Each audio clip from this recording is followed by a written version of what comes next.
King bridge, এইটা আগে তো ভাই এটা সবজির ব্রিজ।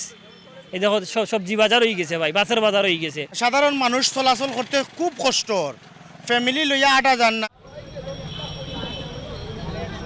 সিলেটের কিন ব্রিজ দেখে বোঝার উপায় নেই এটি বাজার নাকি শুধু চলাচলের রাস্তা।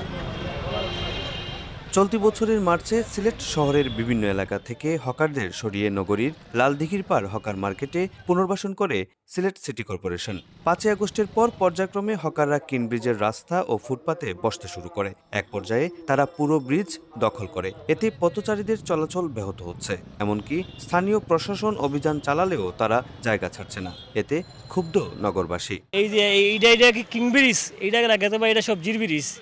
এই দেখো সবজি বাজার হয়ে গেছে ভাই, মাছের বাজার হয়ে গেছে। সাধারণ মানুষ চলাচল করতে খুব কষ্টর, ফ্যামিলি লইয়া আটা যান না। এরপরে আপনারা 3 জন লইয়া আটলা, একজন পিছে দিয়ে চুর লইয়া যার। তারা পুরো এরিয়াটা অন্যায়ভাবে দখল করে আছে।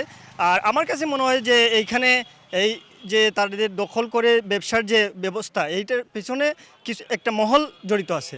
যেখানে পর্যটন আসার কথা ছিল, ছাত্রছাত্রী আসার কথা ছিল, মানুষ একটু দূষিত বিশুদ্ধ মানে হাওয়া এখান থেকে নিবে, কিন্তু পারতেছে না। এখানে এমনভাবে পরিবেশ নষ্ট হচ্ছে, এটা সম্পূর্ণ সিটি কর্পোরেশনের যারা দায়িত্ব আছে তাদের গাফলতি।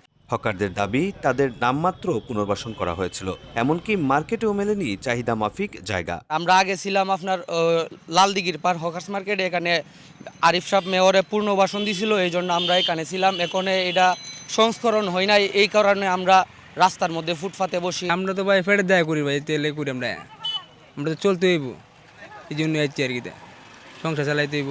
তবে শিগগিরই কার্যকর ব্যবস্থা নেওয়ার আশ্বাস সিলেট সিটি কর্পোরেশন ও ট্রাফিক বিভাগের। সবাই মিলে এই জিনিসটাকে যেন হকার সমস্যাটাকে যেন আমরা নিয়ন্ত্রণে আনতে পারি সেই চেষ্টা করছি, এবং অভিযান অব্যাহত আছে এবং সামনে থাকবে। আমাদের ট্রাফিক বিভাগ এবং থানা পুলিশ এবং লাইন্স পুলিশ, কোতোয়ালি থানা বিশেষ করে আমরা সবাই সম্মিলিতভাবে অতি দ্রুততম সময়ের মধ্যে এই কিন ব্রিজ, ঐতিহ্যবাহী পথ চলাচল ব্রিজ যাতে স্বাভাবিক থাকে সেই ব্যবস্থা আমরা নিব। সিলেট সিটি কর্পোরেশনের তথ্য মতে হকারদের পুনর্বাসনের জন্য লালদিঘির পাড় হকার মার্কেট নির্মাণে খরচ হয় 1,65,00,000 টাকা। অপু বণিক, সময় সংবাদ, সিলেট।